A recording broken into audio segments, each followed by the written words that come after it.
하나님 말씀은 갈라디아서 6장 1절로 10절까지 말씀이 되겠습니다. 제가 한 절, 성도님들이 한 절 서로 교독하도록 하겠습니다. 형제들아, 사람이 만일 무슨 범죄한 일이 드러나거든 신령한 너희는 온유한 심령으로 그러한 자를 바로잡고 너 자신을 살펴보아 너도 시험을 받을까 두려워하라. 만일 누가 아무것도 되지 못하고 된 줄로 생각하면 스스로 속임이라.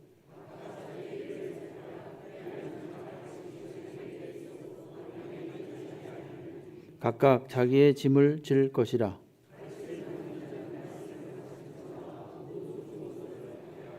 스스로 속이지 말라. 하나님은 업신여김을 받지 아니하시나니 사람이 무엇으로 심든지 그대로 거두리라.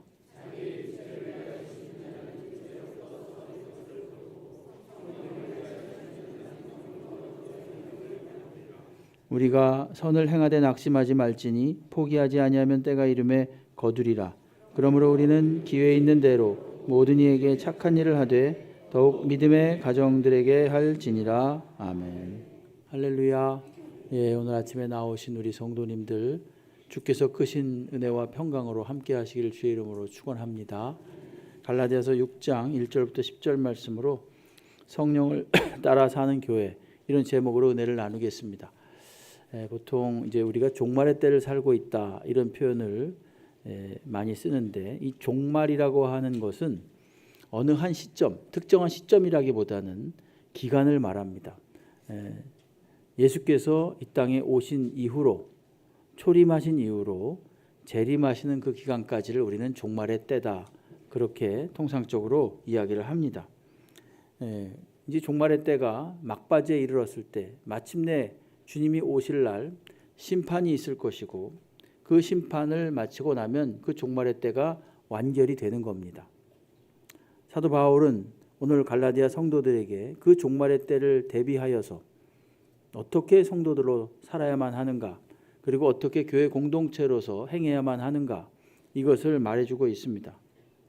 지난 시간에 5장에서는 주로 개인의 차원에서 성령을 따라 사는 그런 삶을 말했습니다. 5장 16절 말씀에 보게 되면 내가 이르노니 너희는 성령을 따라 행하라. 그리하면 육체의 소욕을 이루지 아니하리라. 그러면서 개인이 성령을 따라 행해야만 된다라는 것을 말씀했습니다. 그리고 오늘 본문은 그렇다면 이 개인이 아니라 공동체로 모인 이 교회 공동체가 어떻게 성령을 따라 살 수 있을까, 그것을 말하고 있습니다.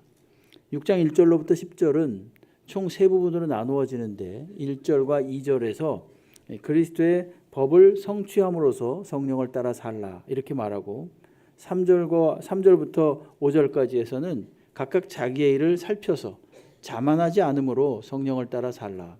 그리고 6절부터 10절에서는 이제 성령을 따라 구체적으로 선을 행함으로써 성령을 따라 살라, 이렇게 이야기를 하고 있습니다. 하나씩 살펴보도록 하겠습니다. 먼저 첫째로는 성령을 따라 사는 교회라는 것은 그리스도의 법을 성취하는 교회다, 이렇게 말합니다. 그게 1절, 2절에 나오는데 특별히 2절 말씀을 한번 같이 읽어볼까요? 시작. 너희가 성취하라. 아멘. 그리스도의 법을 성취함으로써 이제 성령을 따라 사는 교회가 되라, 이렇게 말합니다. 여기 보면은 1절로 보시게 되면, 1절에 보면 만일 무슨 범죄한 일이, 사람이 만일 무슨 범죄한 일이 드러나거든 신령한 너희는, 이렇게 말합니다. 이건 교회 공동체를 말하는 거죠. 그러니까 교회 공동체 내에서 누군가가 범죄를 했어요. 그럴 때는 어떻게 해야 되는가? 온유한 심령으로 그러한 자를 바로 잡으라, 이렇게 말합니다. 온유한 심령으로 그를 바로 잡으라. 이 온유라는 말은 앞에 5장 23절에 나온 대로 성령의 9가지 열매 중에 하나입니다. 이 온유라는 것은 정죄하거나 판단하는 것으로 끝나는 것이 아닙니다. 이 온유의 궁극적인 목적은 회복시키는 겁니다. 그를 제명하거나 판단하지 않고 마침내 교회 공동체 일원으로 다시 회복시키는 거예요. 디모데후서 2장 24절로 25절 말씀을 보시게 되면은 주의 종은 마땅히 다투지 아니하고 모든 사람에 대하여 온유하며, 그렇죠? 가르치기를 잘하며 참으며, 25절을 보시면 거역하는 자를 온유함으로 훈계할지니. 자, 온유함으로 훈계하는 이유가 또 나옵니다. 보니까 혹 하나님이 그들에게 회개함을 주사 진리를 알게 하실까 하며, 이렇게 말합니다. 24절 25절에 둘 다 온유라는 표현을 쓰고 있고, 누군가를 가르치거나 훈계할 때 어떻게 해야 되는가, 그리고 그 목적이 무엇인가에 대해서 이야기하는데, 궁극적으로 그 사람이 회개해서 진리를 알도록 하여 하나님께로 돌이키도록 하는데 목적이 있다는 겁니다. 잘라내고 없애버리는 것이 아니라 깨닫고 돌이키도록 하는 것에 이 지적의 목적이 있는 겁니다. 온유함으로 잘못된 것을 바로잡는 목적, 그것은 바로 그를 다시 돌이키도록 하기 위함이라는 겁니다. 여기 바로잡는다는 표현도 나오죠. 1절에 보게 되면 온유한 심령으로 그러한 자를 바로잡으라, 이런 말이 나오는데, 이 바로잡는다는 얘기는 잘못된 부분을 고쳐가지고 다시 제 기능을 회복할 수 있도록 만들어주는 겁니다. 예를 들어서 우리가 팔이나 다리를 다쳤거나 또 부상을 당했거나 그런 생각을 해보십시오. 가정을 해보면 이 팔 이 부분이 고장났으니까 잘라버리고 다른 걸 끼워야 되겠다, 그러지 않습니다. 이거를 고쳐서 치료해가지고 다시 씁니다. 예? 그것이 바로 여기 바로잡는다라고 하는 의미입니다. 마태복음에 보게 되면은 4장 21절에 이런 말씀이 나옵니다. 거기서 더 가시다가 다른 두 형제 곧 세베대의 아들 야고보와 그의 형제 요한이 그의 아버지 세베대와 함께 배에서 금을 깁는 것을 보시고 부르시니, 이런 말씀이 있어요. 근데 바로잡는다라는 그 단어가 저 제일 밑에 나오는 그물을 깁다 할 때 깁는다라는 단어가 똑같습니다. 다시 말하면 온유함으로 바로잡는다는 것은 그로 하여금 다시 제 역할을 할 수 있도록 회복시켜주는 것을 말합니다. 다시 그물을 깁듯이 기워주는 거예요. 그것이 바로 온유함으로 이 바로잡는다라는 것의 의미고, 그것이 바로 이 성령을 따라 사는 고의 공동체의 삶, 그러므로서 그리스도의 법을 성취하는 겁니다. 상황에 따라서 징계가 필요도 하고 또 꾸짖는 것도 필요합니다. 그렇지만 어떤 경우에도 그 궁극의 목적은 그 사람으로 하여금 공동체에서 정죄해서 제명하는 것이 아닙니다. 그것이 아니라 그를 다시 교회의 일원으로 정상적인 삶을 살 수 있도록 회복시켜 주는 겁니다. 가끔씩 우리도 이 회의를 하다 보게 되면 그런 얘기가 나옵니다. 물론 이것은 행정상의 문제인데 오랜 동안 교회를 못 나오시는 분이 있어요. 근데 이 명단을 빼야 됩니까? 말아야 됩니까? 가끔 그런 일이 있어요. 여러분 같으면 어떻게 하시겠습니까? 저는 가능하면 빼지 말자 그럽니다. 나중에 그분이 혹시라도 오랜만에 오셨거나 아니면 여기 남아 계시는 가족들이 있는데 그분들이 상처받지 않도록 가능하면 좀 최대한 그런 쪽으로 하는 것이 이게 바로 이게, 그러나 또 권면은 하고 계속해서 나올 수 있도록 부지런히 또 전하기도 하고 그러는 거죠. 그러나 그 명단 자체를 이렇게 빼는 거에 대해서는 굉장히 조심스럽습니다. 아주 특별한 경우가 아니라면은 그렇게 해서는 안 된다는 거죠. 온유함으로 징계하는 것도 그렇습니다. 그 사람이 다시 하나의 건강한 성도로서 살 수 있도록 도와주는 겁니다. 마태복음 18장 18절에 이런 말씀이 나옵니다. 진실로 너에게 이르노니 무엇이든지 너희가 땅에서 매면 하늘에서도 매일 것이요 무엇이든지 땅에서 풀면 하늘에서도 풀리리라. 근데 이게 어느 맥락에서 나온 말씀이냐 하면은 사도 베드로가 예수님한테 여쭈었거든요. 주님, 누군가 잘못을 하면 몇 번을 용서해야 됩니까? 7번 해야 됩니까? 그러니까 7번씩 70번이라도 하라, 이렇게 말씀하십니다. 그 맥락 속에서 저 말씀이 나오는 겁니다. 다시 말해서 저거는 용서하라, 이런 뜻이거든요. 너희가 마음을 땅에서 풀면 매면 꽉 그 매고 풀지 않고 있으면 하늘에서도 풀지 않는다는 거예요. 그러나 너희가 마음을 풀고 받아들이면 하늘에서도 풀린다는 것입니다. 그런 의미죠. 그러니까 용서의 의미인 거예요. 그러니까 우리의 궁극적인 목적은 용서하고 다시 살 수 있도록 해주는 것. 교회 공동체는 그래야 된다는 거죠. 온유함으로 징계하라라고 하는 것은 바로 그런 의미가 되는 겁니다. 그렇게 함으로써 우리는 이 그리스도의 법을 성취하는 거죠.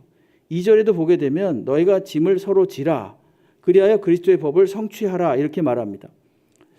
짐을 지는 거는요, 과거에 이 당시의 사회에서는 주로 노예들이나 또는 짐승들이 하는 일이었습니다. 근데 이것을 어디에다가 쓰고 있습니까? 성도들에게 쓰고 있습니다. 성도 각자 개인에게. 그렇게 해서 우리가 서로 짐을 지는 자로서 그리스도의 법을 성취하라 이렇게 말합니다. 예수 그리스도께서는 이 땅에 오셔서 우리의 죄의 짐을 친히 짊어지시고 십자가에 못 박혀 죽으셨습니다. 그렇게 함으로써 우리를 다시 하나님 백성으로 삼아 주신 것입니다. 그리고 예수 그리스도께는 많은 사람들이 몰려들었는데 그 중에서도 많은 짐을 진 자들, 죄인들이 몰려들었습니다. 세리와 창기들이 주로 예수님께 몰려들었습니다. 그리고 많은 죄인들, 배척당하는 그런 사람들이 몰려들었습니다. 그들의 짐을 대신 져줄 만한 사람이 아무도 없었던 거예요. 그래서 예수께서 그들의 짐을 져주신 거죠. 수고하고 무거운 짐진 자들아 다 내게로 오라. 내가 너희를 쉬게 할 것이다. 그렇게 말씀하셨습니다. 그래서 결국은 많은 사람들의 짐을 주님이 져주신 거죠.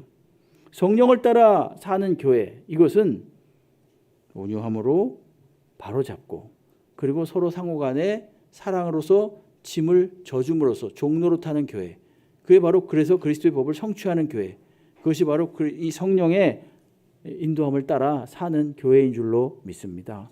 여러분, 서로 우리 아까 장로님 기도하셨는데 서로 사랑하고 용서하고 세워주고 그리고 또한 서로 종노릇하고 권위자로서 막 이렇게 휘두르는 것이 아니라 서로 종이 되어서 종노릇할 수 있는, 그래서 이 그리스도의 법을 성취하고 그것이 바로 성령을 따라 사는 삶인 것입니다.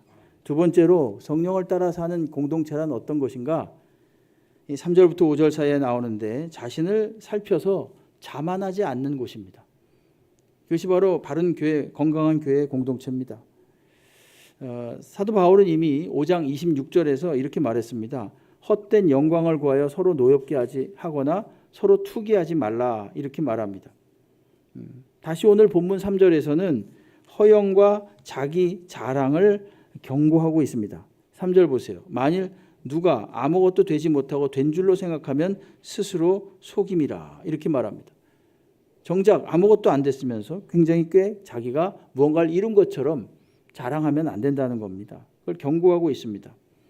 당시에는 이 초대교회 문화는 어떤 문화인가 하면은 이 명예와 수치의 문화라 그래가지고 명예를 상당히 중요시하는, 그래서 막 결투를 신청하고 해가지고 차라리 죽느니 명예를 선택하겠다 이런 어떤 문화가 있었습니다. 모든 것들, 그래서 다른 사람에게 수치를 당하거나 이러면 굉장히 부끄러워하고 그리고 다른 사람에게 인정을 받아야만 마치 사는 보람이 있는 것 같고, 그래서 이것이 교회까지도 이런 문화가 들어와가지고 갈라디아 교회에서도 그렇고 이 초대교회 이 당시에 어떤 분위기가 어땠냐면은 은사 있지 않습니까? 어떤 재능, 주님이 주신 달란트 그런 것들을 가지고 명예로서 자랑으로서 여기는 그런 교회가 있었다는 것이죠. 고린도 교회도 바로 그런 교회였고 갈라디아 교회도 그렇게 되지 않도록 사도 바울이 오늘 경고하고 있는 겁니다. 3절에 다시 보시죠. 만일 누가 아무것도 되지 못하고 된 줄로 생각하면 스스로 속이는 것이다. 과거에 우리나라 조선시대의 체면 문화처럼 이들은 자신의 명예와 또 자신이 받는 인정 이런 것들을 심지어 교회에서조차도 자랑스럽게 생각하고 그걸 갖다가 명예롭게 생각했다는 것입니다. 그러나 그런 것들을 지금 경계하고 있는 겁니다. 그래서 사도 바울은 이어서 4절에 보게 되면은 이제 각각 자기의 일을 살펴라 이렇게 말합니다.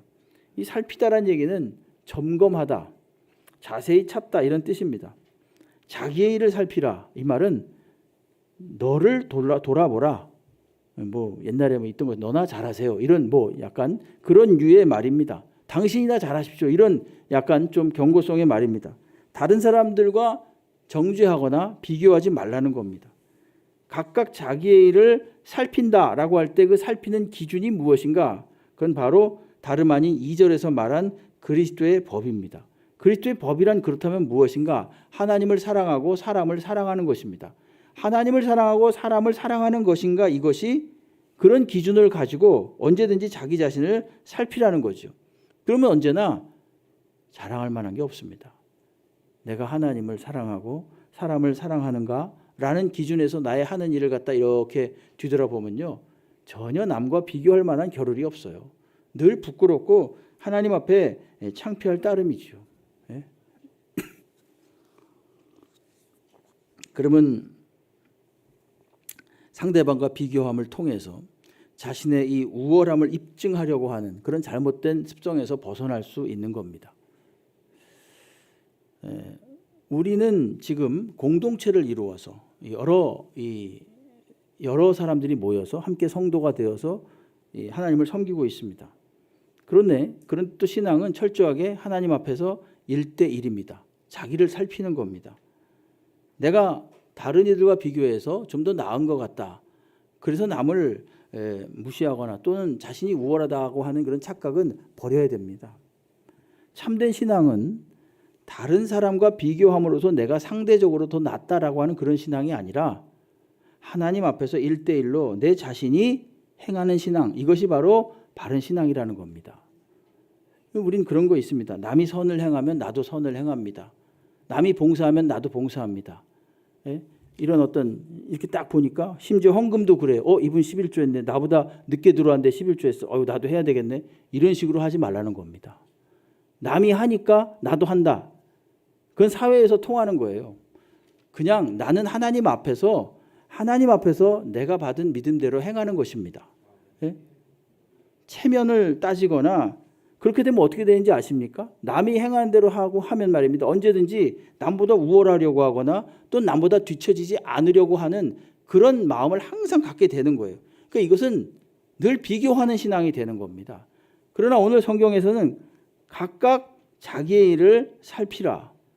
그렇게 말하고 있어요. 하나님 앞에서 항상 1대1의 신앙이 되라는 것입니다. 여러분, 교회는 참 멋있는 곳입니다. 어떤 면에서 멋있는 곳이냐면요. 막 이 세상에서처럼 메가폰을 들고 뭐 합시다 이래가지고 하는 곳이 아니라는 거예요. 참 놀랍게도 하나님께서 한 사람 한 사람에게 공통된 마음을 심어주십니다. 물론 시간이 걸리죠. 그것이. 근데 그건 아주 확실합니다. 네? 분명합니다. 이것은. 시간이 걸려요. 내가 이것이 필요하다. 이거 하나님 앞에 합당한 일이다라고 시작해가지고 시작을 하잖아요. 그러면 한 사람 두 사람씩 그 일에 동참하기 시작합니다. 이게 아주 고상하고 신비로운 일이에요. 이런 데서 저는 참 짜릿함을 느낍니다. 예? 어저께 우리가 그 안미성교회라는 곳을 다녀왔습니다. 근데 국내에서 일하고 있는 외국인 노동자들을 대상으로 선교하는 단체예요. 근데 무려 30년이 됐답니다. 근데 이게 도대체 그 선교사님이 그러시더라고요. 이게 도대체 될 수 있을까? 이번 좀 굶지 않을까? 이러다가 이거 폐쇄하는 거 아닌가? 이런 식으로 하루하루 한 해 한 해를 갔는데 놀랍게도 30년까지 왔다는 겁니다. 여러분, 하나님께서 말입니다. 그런 식으로 일하시거든요.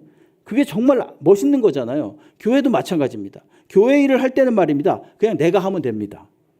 남의 이렇게 뭐 생각하거나 뭐 합시다. 그러지 마세요. 그냥 내가 하면 돼요. 헌금도 하나님 앞에서 은혜 받은 대로 하십시오. 기도도 하나님 앞에 은혜 받은 대로 하십시오. 새벽에 나와가지고 말입니다. 새벽 기도 오니까 아무도 없네. 별로 없네. 누구 나와야 되는데. 꼭 누구 나와야 되는데 이런 말을 해요. 오랜만에 나오셔가지고. 누구 나와야 되는데 아무도 없네. 그러니까 나도 안 나와야 되겠다. 그러지 말란 얘기입니다. 왜 그런 식으로 자기 신앙을 비교하고 자기 신앙에 손해를 봅니까? 이제 그러진 말란 거예요. 각각 자기를 살피라는 것입니다. 각각 자기 자신을 하나님 앞에 1대1로 세우면 되는 거예요. 그러면 하나님께서 그것이 정말 하나님 뜻에 맞잖아요. 그럼 주님께서 하나씩 둘씩 붙여주셔가지고 마치 거대한 폭풍처럼 그것이 일어나게 합니다. 그러나 메가폰을 들고 으쌰으쌰 해가지고 합시다 이렇게 하잖아요. 그럼 처음에는 굉장히 화려할지 몰라도 나중엔 다 사그러들어요. 놀랍죠. 예? 우린 이런 경험을 많이 하지 않았습니까? 5절에 나오는 각각 자기의 짐을 지라. 이 말씀은요. 너는 너, 나는 나 이런 뜻이 아닙니다. 성령을 따르는 교회라는 것은 개개인 성도 하나하나가 그냥 나의 할 도리를 하나님 앞에서 묵묵히 해 나가는 거예요. 그럼 하나님께서 놀라운 일을 일으켜 준다는 겁니다. 그 사람이 남자이든지 여자이든지 어떤 재능이 많든지 적든지 단지 그냥 하루하루를 신실하게 믿음으로 채워 나가는 겁니다. 소소한 일상에서도 하나님 앞에 충성하고 헌신하는 마음으로 가는 거예요. 그럼 놀랍게도 이것이 엄청난 효과를, 엄청난 선한 영향을 끼치게 돼 있는 거예요. 그렇게 안 하시면 아직 때가 아닌 거예요. 그렇지 않습니까? 그러니까 우리는 그런 마음의 여유가 있는 거예요. 왜냐하면 하나님의 주권을 인정하기 때문에 내가 이렇게 막 하는데 이루어지지 않는 것 같아요. 그럼 뭐예요? 이 교회가 누구의 교회입니까, 여러분? 저의 교회입니까? 우리의 교회입니까? 하나님의 교회입니다. 예? 하나님이 주인인 거예요. 하나님이. 그럼 하나님이 알아서 하시는 거예요. 우리가 할 일을 하나님 앞에서 1대1로 하면 되는 거예요. 그럼 어떻게 됩니까? 마음의 여유가 생기는 거예요. 아직 때가 아닌가 보다. 하나님 주시는 만큼 하면 되는 거예요. 예? 하라는 만큼 하면 되는 겁니다. 예? 어떤 때는 막 힘에 겨워서 막 하나님 몰아붙이실 때도 있습니다. 그럼 그렇게 하는 거고, 어떤 때는 그래 이만큼 하면 되나 보다. 이만큼 하라는 것이다. 그 대신 공통적인 건 최선을 다하면 되는 거예요. 그러면 주님께서 때가 참에 그 일을 이루어 주시는 것입니다. 부하내동해가지고 이 사람이 하니까 나도 하고 저 사람이 안 하니까 나도 안 하고, 그런 어떤 신앙을 좀 내려놓고 이제는 정말 하나님 앞에서 1대1로 각각 자기의 짐을 져 나갈 수 있는 그런 교회, 그것이 바로 건강한 교회고 그것이 바로 성령을 따라 행하는 교회인 줄로 믿습니다. 세 번째로 성령을 따라 행하는 교회는 어떤 교회인가 하면 이게 6절부터 10절 사이의 말씀인데요. 선을 행하는 교회다. 구체적으로 선을 행하는 교회라고 말합니다. 8절을 보십시오. 자기의 육체를 위하여 심는 자는 육체로부터 썩어질 것을 거두고 성령을 위하여 심는 자는 성령으로부터 영생을 거둘 것이다. 이렇게 이야기합니다. 이 6절과 10절 사이를 가만히 보시게 되면요. 6절에 보면은 가르침을 받는 자는 말씀을 가르치는 자와 모든 좋은 것을 함께하라 이렇게 말하죠. 여기서 이 좋은 것. 그다음에 10절에 보게 되면요. 그러므로 우리는 기회 있는 대로 모든 이에게 착한 일을 하되 더욱 믿음의 가정들에게 할지니라. 여기서 착한 일 할 때 이 착한이란 단어가 나오고, 이 9절에 보게 되면은 우리가 선을 행하되 낙심하지 말지니 포기하지 아니하면 때가 이르매 거두리라 할 때 이 선이라는 단어가 나옵니다. 근데 이 세 단어가 다 이 6절과 이 10절의 말씀은 똑같은 단어고요. 9절은 아주 흡사한 단어입니다. 그러니까 6절, 10절, 9절에 나오는 이 모든 단어들을 계속 반복해서 하고 있는 이유, 그것은 바로 성령을 따라 구체적으로 선한 삶을 살라는 것입니다. 예? 우리가 어떻게 하면 이 성령을 따라 살 수 있는가? 구체적으로 선한 일을 하라 이렇게 말하는 거예요. 주저하지 말고. 8절을 보게 되면 육체를 위하여 심는 자와 성령을 위해서 심는 자를 이렇게 비교해서 말합니다. 그렇죠? 자기의 육체를 위하여 심는 자는 육체로부터 썩어질 것을 거두고 성령을 위하여 심는 자는 성령으로부터 영생을 거둘 것이다. 이렇게 이야기를 합니다. 여러분, 서두에서 말씀드리면서 이렇게 말씀드렸죠. 지금 사도 바울은 종말의 때를 맞이해서 어떻게 성도가 그 마지막 때를 준비해서 살아야만 하는가, 이 내용이다라고 말씀을 드렸습니다. 여러분, 우리의 삶이라는 것은 결국 오늘 하루하루가 모여서 되는 겁니다. 한 시간 한 시간이 모여서 24시간이 되는 거고요. 24시간이 모여서 하루가 되고 또 그것이 뭐 한 달이 되고 1년이 되는 겁니다. 그리고 마침내 우리의 인생이 되는 겁니다. 근데 어떻게 살아야만 되는가? 매 순간을 성령을 따라 사는 것이 바로 바르게 사는 삶이라는 것입니다. 죄를 따라 사는 것, 이것은 죄의 본성을 따라 사는 겁니다. 이 죄를 따라 사는 것에는 극단적인 금욕주의 또는 극단적인 쾌락주의가 있습니다. 무조건 자신을 절제하고 억누르면서 사는 것, 이 금욕주의죠. 쾌락은 노세 젊어서 노세, 오늘을 즐기고 매일매일 하루하루를 그냥 즐겁게 살자. 이게 다 육체적인 삶이고 죄악을 따라 사는 삶입니다. 갈라디아서에 지금 편지를 보낸 목적은 율법이 구원을 줄 수 없다는 내용이거든요. 율법을 따라 사는 것도 역시 육체를 따라 사는 삶이고 죄악을 따라 사는 거예요. 왜 그러겠습니까? 이상하다. 왜 율법을 따라 사는 게 죄악을 따라 사는 거, 이 죄의 본성을 따라 사는 겁니까? 이렇게 물을 수 있습니다. 간단합니다, 여러분. 내가 죄의 본성을 따라 사느냐 아니면 성령을 따라 사느냐는요, 간단합니다. 내 의를 드러내느냐 하나님의 영광을 드러내느냐 이겁니다. 예? 결국은 말입니다. 무언가를 지키고 무언가를 지키지 않고 무엇을 행하고 무엇을 행하지 않고 하면서 자신의 의를 드러내려고 하는 것, 이것은 죄의 본성을 따라 사는 거예요. 어떻게 해서든지 내가 드러나고 싶은 것, 내가 나타나고 싶은 것, 내 의가 더 드러나고 싶은 것, 여러분 이런 것은 전부 다 죄의 본성을 따라 사는 거예요. 이것이 바로 육체를 따라 사는 삶입니다.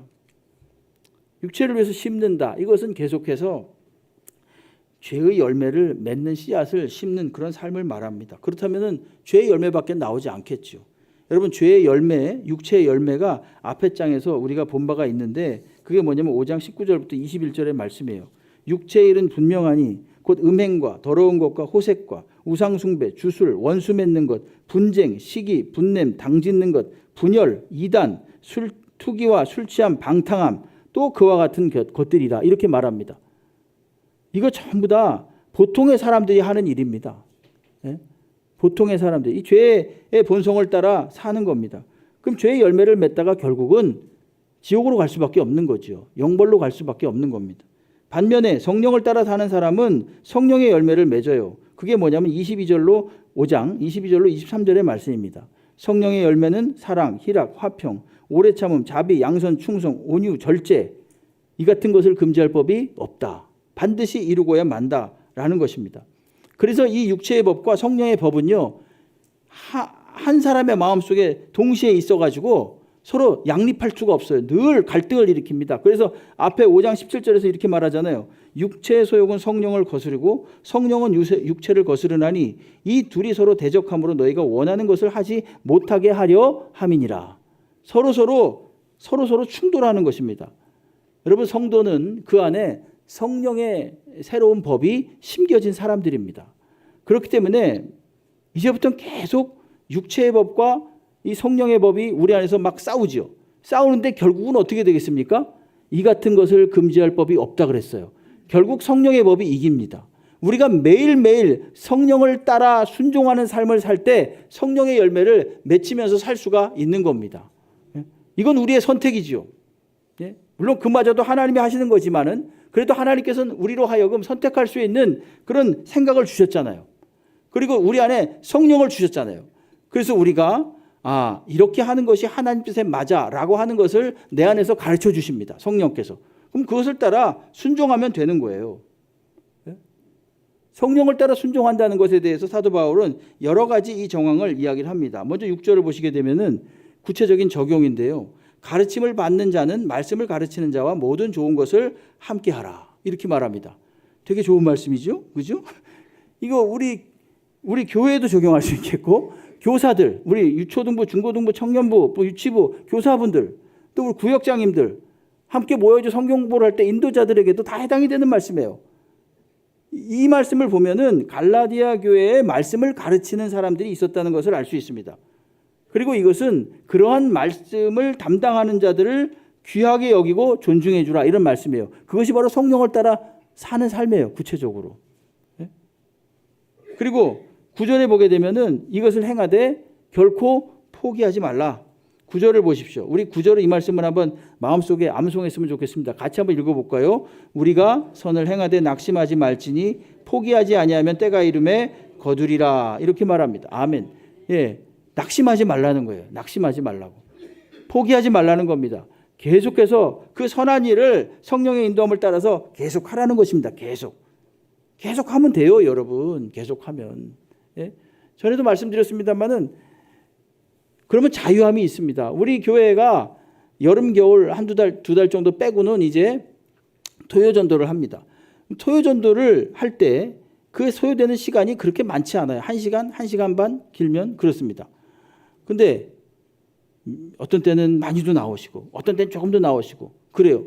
그러면 그걸 보면서 이번엔 별로 안 나오니까 나도 다음에 나오지 말아야겠다. 그러면 안 된다는 거죠.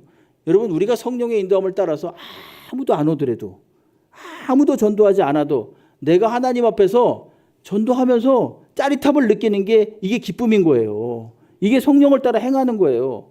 이건 전도도 되고 우리의 봉사도 되고 헌신도 되고 다 여기에 적용할 수 있는 겁니다. 성령을 따라 행하는 거예요.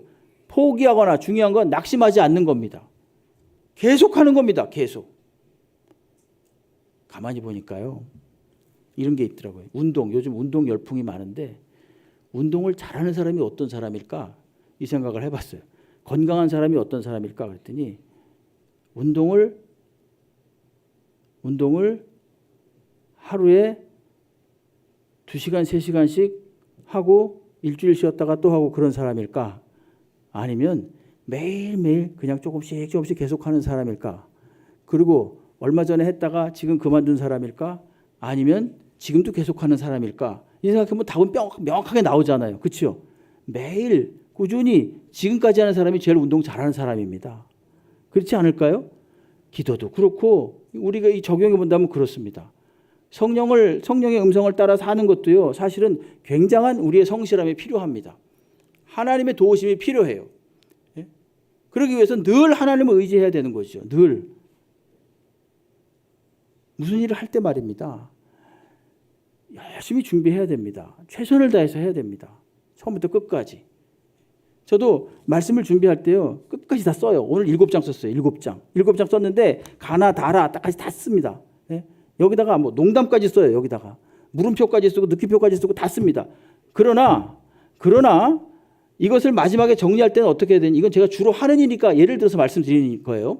정리할 때는 어떻게 하면 이거 그냥 내려놓습니다. 덮어놓습니다. 덮어놓고 하나님, 토요일 같은 경우 내일 말씀을 전할 텐데요, 성령께서 인도해 주십시오. 제가 쓴 글은 아무것도 아닙니다. 성령께서 인도해 주십시오. 성령께서 인도해 주십시오. 그냥 그런 식으로 하고자 노력을 하고 있어요. 여러분, 이걸 하면 적용해 보십시오. 여러분들께도. 매사에 무슨 일을 합니다. 특별히 교회에서 어떤 일을 합니다. 여러분, 그럴 때 성령의 인도함을 받지 않고는요, 50점밖에 안 되는 거예요. 50점. 아무리 최선을 다해도 50점밖에 안 되는 겁니다. 거기에 하나님의 성령의 인도하심이 있어야 되는 거예요. 여호와께서 집을 지키지 아니하시면 세우는 자의 수고가 헛되며, 여호와께서 성을 지키지 아니하시면 파수꾼의 깨어있음이 허사로다. 이런 말씀이 있습니다. 시편 127편에 나오는 말씀이에요. 이건 뭐예요? 하나님이 해주셔야 된다는 말입니다. 예? 아무리 그 도둑이 들어오지 않도록 밤새 지켜도 말입니다, 하나님이 그걸 발견하게 해야 되는 거예요. 하나님이. 예? 우리가 최선을 다하지 말라는 말이 아니라 최선을 다하되, 그러나 성령님을 의지하는 것을 기본으로 가지고 가야 되는 거예요. 항상 하나님께 여쭈어야 되는 것입니다. 항상. 그러니까 말입니다, 이게 참 너무너무 신비로운 거죠. 안 그러면 말입니다, 머리 좋은 사람들만 모인 교회가 좋은 교회겠죠. 일 잘하는 교회겠죠. 멋있고 훌륭한 교회겠죠. 그러나 그렇지 않잖아요. 예? 다 하라고, 이제 평범하고, 그러나 성실하게 주님만을 의지하는 교회. 그래서 하나님께서부터 주시는 그 놀라운 지혜를 가지고 일을 해나가는 교회. 결코 서두르지 않고, 결코 조급하지 않고, 또 그렇다고 결코 게으르지 않는 교회. 성령께서 구름기둥과 불기둥으로 가라 그러기도 하고 서라 그러기도 하는 것입니다. 여러분, 이것은 깨어있는 사람들을 통해서 그렇게 하는 거죠. 여러분, 저와 여러분이 항상 깨어있어서 주의 성령함의 인도함을 받아서요, 하나님께서 주시는 대로 우리가 아름답게 주의 일을 감당해 나가게 되기를 바랍니다. 예? 결코 포기하거나 낭망하지 말고 계속하는 거예요. 계속. 언제까지? 주님 오시는 그날까지 그냥 계속하는 겁니다. 계속하는 거예요. 계속. 9절의 말씀은 한마디로 그냥 계속하라 이거예요. 계속 성령님을 의지해서 하라. 계속 성령을 위해서 심으라. 이런 말씀이거든요. 근데 참 특이한 말씀이 10절의 말씀, 요건 좀 해석이 필요한데요. 그러므로 우리는 기회인들은 모든 이에게 착한 일을 하되 더욱 믿음의 가정들에게 하라 이렇게 말합니다. 믿음의 가정들, 교회 다니는 사람들에게만 하라는 얘기입니까? 여기에서는 그래요. 왜 그런지 아십니까? 그 당시에는 지금 초대교회인데 예수를 믿는다? 이건 오늘날과 전혀 분위기가 다른 겁니다. 그 당시에는 각종 여러 가지 신들, 우상들을 많이 섬겼어요. 그래서 뭐 오늘날에도 뭐 돼지머리 놓고 뭐 절하고 그런 가끔 것을 갖다 지나가면서 시장 입구에서 보기도 하는데요. 그 당시엔 더 했습니다. 여러 신들을 섬기는 그런 문화였기 때문에 이 상인마다도 무슨 조직이 다 돼 있어요. 무슨 조합 같은 게 다 있어가지고 거기에 속해가지고 우상에게 절하거나 어떤 행사나 어떤 의식을 치르지 않으면 거기에 끼지 못하는 거예요. 같은 이익을 공유할 수가 없어요. 그러니까 그리스도인이 된다는 건 이제부터 그런 거 다 끊는 거거든요. 이제 그런 거에 합류하지 않는 거예요. 그러니까 이거 손해볼 각오, 불이익을 당할 각오를 하고 예수를 믿는 겁니다. 그러니까 당연히 그들은 어려웠겠지요.